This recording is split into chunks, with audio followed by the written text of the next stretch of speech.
দেখলাম, আজ দিনটাই মাটি। এই তোর ওই জং ভরা আবর্জনা নিয়ে ফুটপাতে নাম, আমাদের চাকার ধুলো লাগার যোগ্যতাও তোর নেই। সরে দাঁড়া। আজ তোর চাকার ধুলো লাগার যোগ্যতা আমার নেই, মনে রাখিস যেদিন সময় বদলাবে সেদিন তোর এই সস্তা অহংকার আর ওই দামি গাড়ি দুটোই আমি আমার পায়ের নিচে পিষে মারবো।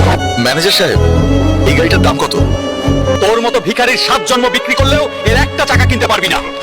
বের হও এখান থেকে, ছোট লোক কোথাকার। অহংকার করিস না ম্যানেজার, একদিন এই পুরো শোরুম আমি খুচরো টাকা দিয়ে কিনে নেব। রাগের মাথায় তো বলে এলাম, কিন্তু এখন আমি এতগুলো টাকা কোথায় পাবো?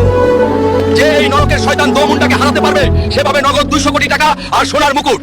এই সুযোগ ওই শয়তানকে হারিয়ে আমাকে জিততেই হবে। আজ কি কোনো বাঙালির বুকে দম নেই যে আমার সাথে লড়বে? ও ভারত বাংলার বন্ধুরা, এই শয়তান দোমুন্ডাকে আমি হারাবো রে। আপনারা শুধু লাইক আর সাবস্ক্রাইব করে কমেন্টে আপনাদের দেশের নামটা লেখো।